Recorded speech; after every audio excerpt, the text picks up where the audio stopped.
எல்லாத்தோட ஒரு படம் எடுக்கணும்னா அதோடைய பேஸே வந்து கதை தான். நீங்கள் எவ்வளோ கோடி செலவு பண்ணுங்க, எவ்வளோ பெரிய ஸ்டார்ஸ் போடுங்க, எவ்வளோ டேலண்டட் டெக்னீஷியன்ஸ் போடுங்க, அந்த கதை மட்டும் நல்லா இல்லைன்னா ஆடியன்ஸ் படம் பார்த்துட்டு கதையே இல்லை அப்படின்ட்டு போட்டு போயிட்டே இருப்பாங்க. ஸோ ஒரு கதை வந்து ரொம்ப ரொம்ப முக்கியம். ஸோ திருத்துரு பண்ணி முடித்த உடனே நான் வந்து டைம் எடுத்துக்கிட்டேன். அது வந்து 2 விதத்தில் அந்த டைம் எடுத்துக்கிட்டதா சொல்லலாம். அது திருமணமாகி கிட்டத்தட்ட 7 வருஷமாக வந்து ஒரு குழந்தை வேணும் அப்படிங்கிற ஒரு விஷயத்த நாங்கள் தள்ளி போட்டுகிட்டே போனோம். ஏன்னா ஒரு படம் இயக்கிட்டு ஒரு இயக்குனராக என்னை அறிமுகப்படுத்திட்டு தான் நான் வந்து குழந்தை பெற்றுப்பேன் அப்படிங்கிற ஒரு வைராகியத்தில் இருந்தேன். அதுக்கு சப்போர்ட் பண்ண என்னுடைய ஹஸ்பண்ட் சுக்தேவ் அவர் வந்திருக்காரு. ப்ளீஸ் எழுந்திரிச்சு கொஞ்சம் முகத்தை காமிங்க. பிகாஸ் ஒரு என்ன சொல்கிறது, ஆணுக்கு பின்னாடி பெண்ணுக்கு பின்னாடி ஒரு ஆணும் கண்டிப்பாக தேவை. ஸோ அவருக்கு நான் கண்டிப்பாக நன்றி சொல்லணும். 7 வருஷம் வந்து என்னை தொந்தரவு பண்ணாமல் நீங்கள் வந்து நீ கண்டிப்பாக நீ ஜெயிக்கணும், நீ ஃபர்ஸ்ட் படம் பண்ணினப்புறம் நம்ம குழந்தை பெற்றுக்கலாம் அப்படின்ட்டு. ஸோ திருத்துரு முடிஞ்சோன்னா இன்ஃபேக்ட் நான் சில பத்திரிகைகளெல்லாம் கூட பார்த்தேன், வாய்ப்பு இல்லாமல் 3 வருடங்கள் இருந்தார் அப்படின்லாம் எழுதியிருந்தாங்க. உண்மை என்னன்னா குழந்தை பெற்றுக்கிட்டேன். ஒரு குட்டி 1.5 வயசு பாப்பா இருக்கா இப்போ வீட்டில். அதுக்கான சில அந்த பிரேக் எடுத்துக்கிட்டு, பட் அந்த பிரேக்கில் கூட ஒரு நல்ல கதையை வந்து தெளிவாக முதல்ல கதையை எழுதிடணும் அப்படிங்கிற ஒரு முடிவோட அந்த கதையை நான் எழுத ஆரம்பித்தேன். எனக்கு வந்து உறுதுணையாக இருந்த சுஜாதா வந்து என்னோட கசின். அவங்களும் வந்து ஒரு ரைட்டர், ஒரு அப்கமிங் ரைட்டர், நிறையா பத்திரிகைகளெல்லாம் எழுதிட்டு இருக்காங்க. சின்ன வயசுலேருந்தே எங்கள் 2 பேருக்கும் ஆஸ் கிட்ஸ் நாங்கள் 2 பேருமே வந்து இந்த நிறைய க்ரைம் நாவல்ஸ்லாம் ரொம்ப படிப்போம். இந்த துப்பறியும் கதைகள், ராஜேஷ்குமார் சார், சுபாஷ் சார், சுஜாதா சார் எழுதின கதைகள்லாம் ரொம்ப விரும்பி படிப்போம். நிறையா அதை பற்றி பேசுவோம், நிறைய படங்களை பற்றி விவாதிப்போம். ஸோ எங்கள் 2 பேருக்குமே அந்த ஒரு ஸ்பார்க் இருந்தது. ஒரு த்ரில்லர் ஜானர், ஒரு திகில் படம் எடுக்கணும் அப்படிங்கிறது வந்து எங்களுக்கு ரொம்ப பிடிச்ச ஒரு ஜானர். அது அது பண்ணணும்னு நான் சுஜாதாட்ட ஃபஸ்ட்டு ஒரு டிடெக்டிவ் ஃபில்ம் நான் எடுக்க போகிறேன் சுஜா, அதுக்கு ஒரு கதை யோசிப்போம் அப்படின்ட்டு எடுத்தோன்னே நான் அவள்கிட்ட சொல்லும்போது நிறைய புக்ஸ் படிப்பா. ஸோ அவகிட்ட இருந்து நிறைய இன்புட்ஸ் எனக்கு வந்தது, நிறைய கான்ட்ரிபியூஷன்ஸ் வந்தது. ஸோ 2 பெண்கள் சேர்ந்து ஒரு திகில் படத்தை எழுதியிருக்கோம். So stories by both of us. அவகிட்ட டிஸ்கஸ் பண்ணி முடிச்சுட்டு அதுக்கப்புறமா நான் வந்து இது ஒரு ஸ்க்ரீனில் ஒரு ஆடியன்ஸ் பார்க்கும்போது நமக்கு ஒரு நாவல்னா வேற, novel is completely different medium. அங்கே வந்து நம்ம கதை எழுதிட்டே போகலாம். அது ஒரு மாதிரி இப்போ சப்போஸ் போர் அடிச்சுன்னா புக்கை மூடி வச்சிருவாங்க, அப்புறமா ஒரு 1 வீக் கழிச்சு கூட திறந்து படிப்பாங்க. பட் சினிமா அப்படி கிடையாது. சினிமாவில் வந்து ஆடியன்ஸோடைய பல்ஸ் தெரியணும். ஒரு சீன் கூட போர் அடிக்கக்கூடாது. போர் அடிச்சா அவங்க வந்து அப்புறம் பார்க்கலான்ட்டுலாம், போர் அடிச்சாலே அங்கே அப்படியே இன்ட்ரெஸ்ட் போயிடும் படத்தில். ஸோ ஒரு சீனும் வந்து த்ரில்லிங்காக இருக்கணும், இன்ட்ரெஸ்டிங்காக இருக்கணும், சஸ்பென்ஸ் இருக்கணும், ட்விஸ்ட்ஸ் இருக்கணும். ஆடியன்ஸ் வந்து கிட்டத்தட்ட 20 வருஷம் 30 வருஷம் முன்னாடி இருந்த ஆடியன்ஸ் கிடையாது. ரொம்ப இன்டெலிஜென்ட் ஆடியன்ஸ் இருக்காங்க. இன்னைக்கு வந்து French film, German film, Italian film எல்லாம் யூடியூப்ல வந்துடுச்சு. எல்லாம் டிவிடிஸ் அவைலபிள். கிட்டத்தட்ட 200-300 சேனல்ஸ் இருக்கு டெலிவிஷன்ல. எல்லா விதமான லாங்குவேஜ்லையும் எல்லா விதமான கதைகளையும் படங்களையும் டிவி சீரியலையும் வந்து ஆடியன்ஸ் பார்த்து பார்த்து பார்த்து பார்த்து அவங்க கிட்ட போய் புதுசாக ஒரு கதை சொல்றதுங்கிறது இட்ஸ் எ ஹியூஜ் சேலஞ்ச். அதனால வந்து அந்த மாதிரி ஒரு ஆடியன்ஸை திருப்திப்படுத்தும் போது அந்த 2 மணி நேரம் 2.25 மணி நேரம் வந்து அப்படியே அவங்க என்னதான் கெஸ் பண்ணுவாங்க, அடுத்த சீன்ல என்ன நடக்கும்னு கெஸ் பண்ணுவாங்க அப்படின்னு அவங்க என்னெல்லாம் கெஸ் பண்ணுவாங்கன்னு ஒரு 10 ஆப்ஷன்ஸ் போட்டு 11ஆவது இதை கெஸ் பண்ண முடியாது அப்படின்ட்டு நாங்கள் உட்காந்து நான் யோசிச்சு then I wrote the screenplay entirely for it. So நல்லா வந்திருக்கு. So story is the base. அதுக்கப்புறம் தான் அந்த ஸ்கிரிப்ட் எழுதி முடிச்சப்பறம் தான் நான் கதை சொல்லவே ஆரம்பித்தேன். ஏன்னா அந்த வெறுமா போய் ஸ்கிரிப்ட் எழுதாமல் கதை சொல்கிறதுங்கிறது எனக்கு வராது. எல்லாம் ஃபர்ஸ்ட் சீன்லேருந்து லாஸ்ட் சீன் வரைக்கும் தெளிவாக எழுதி முடிச்சுட்டு பவுண்ட் பண்ண ஸ்கிரிப்டோட தான் நான் வந்து ப்ரொடியூசர்ஸ் அப்ரோச் பண்ணேன். அப்போ வந்து சாரை ஃபேஸ்புக்கில் நான் வந்து காண்டாக்ட் பண்ணும்போது எனக்கு லீப்ரா ப்ரொடக்ஷன்ஸ், சாருக்கு தெரியாத ஒரு விஷயம் நான் ஒன்று சொல்கிறேன். எனக்கு வந்து சாரோட பேர் வந்து நான் ஃபஸ்ட்டு கவனிக்கல. அந்த ஃபேஸ்புக் காண்டாக்ட்ஸில் இருக்கும்போது ரவீந்தர் சந்திரசேகர் அதுமாதிரி இன்ஃபேக்ட் என்னோட ஃபேமிலியிலே 2-3 ரவீந்தர்லாம் இருக்காங்க. ஸோ நான் டக்குன்னு அவர் பேரை கவனிக்கல. பட் நான் கவனிச்சது லீப்ரா ப்ரொடக்ஷன்ஸ். அந்த லீப்ரான்ற அந்த வார்த்தை வந்து எனக்கு ஏன் பிடிச்சது அப்படின்னா, என் பொண்ணு வந்து துலா ராசி, அதனால வந்து எனக்கு அந்த துலாங்கிற சிம்பிள் வந்து மைண்டில் வந்தது. ஸோ எனக்கு லீப்ரான்னு பார்த்த உடனே எனக்கு ரொம்ப பாசிட்டிவான ஒரு ஃபீலிங் வந்தது. எனக்கு டக்குன்னு இவரை நம்ம அப்ரோச் பண்ணலாம், இதோ நடக்கும் அப்படிங்கிற ஒரு பாசிட்டிவ் தாட் மைண்டில் வந்தது. அப்போ வந்து நான் அவர்கிட்ட அப்ரோச் பண்ணினப்போ அவர் என்கிட்ட சொன்னார் ரொம்ப தெளிவாக, இல்லை மேடம் நான் வந்து புது இயக்குநர்களுக்கு தான் நான் வாய்ப்பு கொடுக்கணும்னு இருக்கேன். நீங்கள் ஏற்கனவே ஒரு படம் பண்ணிட்டீங்க, ஸோ உங்களுக்கு வந்து நான் வந்து எப்படி கொடுக்குறதுன்னு எனக்கு கொஞ்சம் தயக்கமாக இருக்குது, அதனால் அப்படின்னு சொன்னப்போ நான் சரி சார் நோ ப்ராப்ளம், பரவாயில்ல, நான் தொந்தரவு பண்ணல உங்களை, பட் இது ஒரு வித்தியாசமான கதை, உங்களுக்கு வேணும்னா நான் சினாப்சிஸ் அனுப்புகிறேன், பிடிச்சிருந்தா நம்ம பேசலாம், இல்லைன்னா ஒன்றும் ப்ராப்ளம் இல்லை, விட்டுடலாம் அப்படின்னு. பட் நான் த்ரில்லர் அப்படின்ற சொன்னதுனால சாருக்கும் வந்து த்ரில்லர் பண்ணணும் அப்படின்ற ஒரு ஆசை இருந்தது. நலன் நந்தினியும் சுட்ட கதை ரெண்டுமே ரொம்ப வித்தியாசமான படங்கள். ஸோ மூணாவதா வரும்போதும் அவர் வந்து வித்தியாசமான ஒரு படம் பண்ணணும் அப்படிங்கும்போது த்ரில்லர் பண்ணணும்னு அவர் நினச்சிட்டே இருந்தார். அதே நேரம் நான் சொன்ன உடனே அவர் சரி அந்த பாலிசியை கொஞ்சம் டெஸ்ட் பண்ணிக்கலாம் அப்படின்ட்டு எனக்காக இறங்கி வந்து சரி மேடம் நீங்கள் கதையை சொல்லுங்க, பிடிச்சிருந்தா நான் பார்க்குறேன் அப்படின்னு சொன்னார். ஸோ கதை மட்டுமே இந்த யூனியனுக்கான காரணம், கதை மட்டுமே, ஸ்டார்ஸோ வேறு எதுவுமே கிடையாது. Story, the strong story is the reason why today கொலைநோக்கு பார்வை is happening. so இந்த மாதிரி ஒரு ப்ரொடியூசர், கதைக்கு முக்கியத்துவம் கொடுக்க ஒரு ப்ரொடியூசர் கிடைச்சது பெரிய பாக்கியம். ஏன்னா இந்த கதையை வந்து இன்னும் வேற ப்ரொடியூசர்ஸ் கிட்ட சொல்லி அவங்க வந்து இந்த ஸ்டார் கிடைச்சா பண்ணலாம் மேடம், அந்த ஸ்டார் கிடைச்சா பண்ணலாம் மேடம் சொன்னாங்க. சரி சார் நான் முயற்சி பண்றேன் அப்படின்னு வந்துட்டேன். இவர் அதெல்லாம் கேட்கல, கதையை கேட்டாரு. யாரு ஹீரோவா போடுறீங்க, ஹீரோயினா போடுறீங்க, யாரு காமெடி வரப்போதெல்லாம் கேட்கல, கதையை கேட்டுட்டு பண்ணலாம் அப்படின்னாரு. So he only decides on the basis of good story. அது கூட சொன்னார், நான் கிட்டத்தட்ட 45-60 கதை கேட்டுட்டு தான் நான் உங்க கதை கேட்குறேன் அப்படின்னு. ஸோ டெய்லி கிட்டத்தட்ட அவ்வளோ கதைகள் கேட்டு அதை மீறி இந்த கதையை அவர் செலக்ட் பண்ணியிருக்காருன்னா அவருடைய இன்னும் கதை மேலே இருக்கிற நம்பிக்கை. And I'm so glad that he has so much confidence and I'm thankful for him. And of course நல்ல டீம் வந்திருக்கு.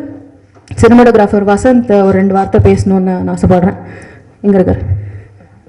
ஸோ அவங்களோட ஃபர்ஸ்ட் ப்ராஜெக்ட்லேருந்து, அவங்களோட கண்டினியூட்டி ப்ராஜெக்ட்லேருந்து, இன்ஃபேக்ட் நான் அவங்களோட எல்லா ப்ராஜெக்ட்லையும் ஒர்க் பண்ணியிருக்கேன். அசோசியேட் சினிமாட்டோகிராஃபராக என்னோடய ஃப்ரெண்டு தான் வண்டியோ பேருந்தார். இன்ஃபேக்ட் லாஸ்ட்டாக திருத்தூரில் கூட நான் ஒர்க் பண்ணேன். நான் வந்து ஃபிலிம் பேஷன் அப்படின்லாம் இல்லை. I always look for a good script. நான் நல்ல கதை இருந்தால் மட்டும்தான் படம் பண்ணணும் அப்படிங்கிற இன்டென்ஷன். இல்லைனா வைல்ட் லைஃப் அந்த மாதிரி ஏதாச்சும் ஒன்று சுற்றிட்டே இருப்பேன் நான். இவங்க லாங் பேக் இந்த ஸ்கிரிப்டை எனக்கு கொடுத்தாங்க ஒரு 6 months முன்னாடி. கேட்டாங்க, சரி நான் அந்த டைமில் நான் ஃப்ரீயாக இருந்தேன்னா கண்டிப்பாக நான் பண்ணுறேங்க அப்படின்னு சொல்லியிருந்தேன். பிகாஸ் நான் ஒரு லாங் டேர்ம் ப்ராஜெக்ட், ஒரு ஹிந்தி ப்ராஜெக்டில் ஒரு இண்டிபெண்டன்ட் ப்ராஜெக்ட் ஒர்க் பண்ணிகிட்டு இருந்தேன். அந்த ஸ்கிரிப்ட் ரொம்ப பிடிச்சிருந்தது. பிடிச்சவொடனே like we started working on நிறைய ரெஃபரன்சஸ். அப்போயே நாங்கள் பேச ஆரம்பிச்சிட்டோம். இன்னும் ஒரு ஃபர்ஸ்ட் ஸ்டேஜில் தான் இருக்குது. Like we looking forward for the movie. இன்னும் லொக்கேஷன்ஸ்லாம் பார்க்கணும், நிறைய வேலைகள்லாம் இருக்குது. But we have a idea like this is how it's going to come அப்படின்னு சொல்லிட்டு. So thank you. ஸ்கிரிப்ட் படிக்கிறதுக்கு எனக்கு ரொம்ப டைம் ஆச்சு. நான் ஸோ இட் வாஸ் 152 pages அந்த PDF ஃபைல். ஸோ அதில் அவ்வளோ டீட்டெயில்ஸ் இருந்தது. எனக்கு அப்படியே இந்த படம் பார்த்த ஃபீல் கிடச்சிது. ஃபர்ஸ்ட் டைம் நான் இதுக்கு முன்னாடி ஒர்க் பண்ண ப்ராஜெக்ட்ஸ்லாம் டைரக்டர் நரேஷன் கேட்டு தான் நான் ஒர்க் பண்ணியிருக்கேன். ஃபர்ஸ்ட் டைம் ஒரு பவுன் ஸ்கிரிப்ட் வித் ஃபுல் டீட்டெயில்ஸ், அவ்வளோ டீட்டெயிலிங் இருந்தது. எனக்கு படம் பார்த்த அந்த ஃபீல் கிடச்சிது. அதுக்கப்புறமா நான் மியூசிக் எப்படி பண்ணலாம் அந்த மாதிரிலாம் ஒர்க் பண்ண ஆரம்பிச்சிட்டேன். Looking forward for this project. ஒரு ஃபேமிலி ட்ராமா நலன் நந்தினியும் பண்ணி முடிச்சுட்டு ஒரு த்ரில்லர், ஒரு நல்ல சேஞ்சாக இருக்கும். ஸோ அதுக்கு thanks for the opportunity, Libra Productions. So I hope he extends the support he gave for Nalan Nandini for this project also. So and ஸ்கிரிப்டை பொறுத்த வரைக்கும் அகைன் நான் சொன்ன மாதிரி எனக்கு ரொம்ப இன்ட்ரெஸ்டிங்காக இருக்குது. இன்னும் நாங்கள் டிஸ்கஸ் பண்ணிகிட்டு இருக்கோம். இந்த வீக்லேருந்து டிஸ்கஸ் பண்ண ஆரம்பிப்போம்னு நினைக்கிறேன். ப்ரீ ப்ரொடக்ஷன் ஸ்டேஜஸில் இருக்குது. தேங்க்யூ. லிப்ரா இந்த நேம் உருவானதுக்கு காரணம் என்னோடய அம்மா. நான் ஆக்சுவலாக படம் பண்ணலான்னு முடிவு பண்ணிட்டோம். ஃபேஸ்புக்கில் டிசைட் பண்ணிவிட்டு ஒரு பேர் வைக்கலாம் அப்படின்னும் போது என் பேர், எங்கள் அம்மா பேர், அப்புறம் என் ஒய்ஃப் பேர், இந்த மாதிரி தேவையில்லாத ப்ராப்பர்ட்டியெல்லாம் போட்டு பார்த்துக்கிட்டே இருந்தோம். இது என்னமா அது JFK மாதிரி இருக்குது, ஏதாவது ஒரு என்ன சொல்கிறது, ஒரு ப்ரொடக்ஷன் மீனிங்ஃபுல்லாக இருக்கணும். ப்ரொடக்ஷனுடைய டைட்டிலையும் சரி, ப்ரொடக்ஷனுடைய லோகோலையும் சரி, மீனிங் இல்லாமல் ஒரு விஷயம் பண்ணுறதுல அர்த்தமே இல்லைன்னும் போது she took a lot of time. சரி படம் பண்ணலான்னும் போது வெங்கடேஷ் வந்து, சார் ஃபிலிம் கவுன்சிலில் நீங்கள் ரிஜிஸ்டர் பண்ணோம்னா முதல்ல கம்பெனி பேர் கேட்பாங்க, நீங்கள் அது பண்ணலன்னா பண்ண முடியாதுன்னு இவர் சொன்னார். ஏன் சார் நீங்கள் இப்போ படம் பண்ணணுன்றதுக்காக நான் பேர் எடுக்கிற மாதிரி இருக்குது, கொஞ்சம் யோசிக்க விடுங்கன்னு சொன்னோம். அப்புறம் they gave us lot of time and அதுக்கப்புறம் எங்கள் அம்மா சூஸ் பண்ணி எடுத்த பேர் தான் லிப்ரா. ஸோ லிப்ராவோட ஃபாஸ்ட் க்ரோத்துக்கு எங்கள் அம்மா ரொம்ப ஒரு முக்கிய காரணம். In fact she always say that, ஏன்னா எந்த ஒரு கதையும் நான் கேட்டுட்டு முடிவு பண்ணிவிட்டு அம்மா லான்ச் அப்படின்னு சொல்லும் போது ஒரு தடவையாவது ஏதாவது ஒரு படத்தோட கதையாவது சொல்லிடான்னு கேட்டுக்கிட்டே இருப்பாங்க. இன்னும் இது வரைக்கும் எங்கள் அம்மா நான் 4 படம் கேட்டேன், ஒரு படம் தான். சரி நீ படத்தில் பார்த்து தெரிஞ்சுக்கோமா, கதை கேட்டால் மேபி ஏன்டா பண்ணேன்னு கேட்டுறாத. So she had to listen to one. And நானும் லிப்ரா தான், I mean by Zodiac. And apart from that, ma'am சொன்னாங்க இந்த மாதிரி நான் புது டைரக்டருக்கு பண்ணுறேன், ஐ மீன் புது டைரக்டருடைய மைண்ட் இருக்கு. Of course yes true. ஆனால் அவங்க நான் என்னுடைய பாலிசிஸ்லேருந்து வந்த மாதிரி ஒரு டைரக்டராக ஒரு படத்துக்கு தேவையான டெக்னீஷியன்ஸை காம்ப்ரமைஸ் பண்ணாமல் என் மேலே இருந்த ட்ரஸ்ட்டில் அஸ்வத்தும் ஒரு புது கேமராமேனுக்கு ஸ்பேஸ் கொடுக்கணும் நீங்கள் அப்படின்றத நான் சொன்ன அந்த கண்டிஷனில் அவங்களே எனக்கு கூப்பிட்டு வந்த ஒரு சூப்பர் சினிமாட்டோகிராஃபர் தான் A Vasanth. I'm so happy and proud. And also அஸ்வத்தையும் அக்செப்ட் பண்ணிக்கிட்டதுக்கு I should thank in this moment. ஏன்னா அவங்க பார்க்க கூட இல்லை, நான் சொன்னேன் out of the way she trusted me in such a way, and I should be very much thankful for she trusting me in such a way. Apart from that, இந்த படங்கள் இதெல்லாம் தொடர்ந்து நல்ல நந்திரியம்னு ஒரு படம் ஆரம்பித்தேன், அதுக்கடுத்தது சுட்டக்கதைன்னு ஒரு படம் ஆரம்பித்தேன். ரெண்டும் பேரலாக போய் நல்லம் கணந்தியும் போஸ்ட் ப்ரொடக்ஷன் நோக்கி போயிட்டுருக்கு. சுட்டக்கதைன்னு ஒரு 5 நாள் ஷூட் பாக்கி இருக்குது, நாசர் சார் டேட்காக வெயிட் பண்ணிகிட்ருக்கோம். So once after that we possibly getting in to the post production. So audio launch நாக்கி ஃபேஸ் பண்ணி போயிட்டுருக்கோம். ஸோ இந்த படத்தோடைய ஆடியோ லான்ச் ஜெனீவாவில் வச்சுருக்கோம், Switzerland, and of course we have planned something in Chennai too, so parallel அதுவும் plan பண்ணியிருக்கோம்.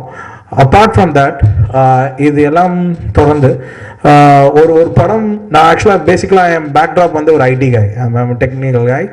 So படம் பண்ண வரும்போது புரிஞ்சுக்கிட்டேன், எனக்கு ஆக்சுவலாக இங்கே முக்கால்வாசி விஷயம் ஐ மீன் நிறைய புரியலை in terms of production, prototype, இங்கே டிஃபைன் ஆகிருக்கிற கான்செப்ட். ஸோ இங்கே நான் அடாப்ட் பண்ணிக்க வேண்டிய ஒரு சூழ்நிலை இருக்கும்போது தான் I am forced to go with youngsters. அதாவது என்னென்னா, எக்ஸிஸ்டிங்கில் இருக்கிற சினாரியோஸ் எனக்கு சரியாக புரியலை, அதனால் ஸோ யங்ஸ்டர்ஸ் கிட்டேருந்து கற்றுக்கலாம், டெக்னீஷியன்ஸ் கிட்டேருந்து கற்றுக்கலான்னும் போது they are showing me. See actually நான் முதல் ப்ராஜெக்ட் பூரா டிஎஃப்டெக் ஸ்டூடெண்ட்ஸோட பண்ணேன். ரெண்டாவது project started doing with and architect. So இவங்கெல்லாம் சினிம் பேக்ட்ராப்பில் ஒரு பெரிய மேஜர் எக்ஸ்பீரியன்ஸ் இல்லை, ஆனால் படம் ரொம்ப ப்ராமிசிங்காக பண்ணிகிட்ருக்காங்க. சீக்கிரமாக உங்களுக்கு ட்ரெய்லரோட ரஷ்ஷஸ் நான் கொண்டு வர முயற்சி பண்ணிகிட்ருக்கேன். Maybe in a week of time உங்களுக்கு இந்த 2 படத்தோடைய ஃபர்ஸ்ட் லுக், அதாவது புது பசங்களை நம்பி இவ்வளோ தைரியமாக படம் பண்ணிக்கிட்டே இருக்க போகிறேன்னு சொல்லிட்டு இருக்கும் போது, நான் நேற்று 2 டைரக்டரையும் போன வாரத்தில் கூப்பிட்டு நம்ம ரொம்ப பேசிக்கிட்டே இருக்கோம், ஏதாவது செஞ்சோன்னு காமிக்கிற மாதிரி ஏதாவது செய்யலாமா, ஏன் நீங்கள் கொஞ்சம் சீக்கிரமாக டீசர் ரெடி பண்ணக்கூடாதுன்னு சொன்னபோது அவங்களுக்கு இருந்த எக்ஸ்ட்ரீம் ப்ரெஷரில் என்னுடைய ரெக்குவயர்மெண்ட்டை கேட்டு, ஸோ உடனே அவங்க they have done the first best look of the teaser.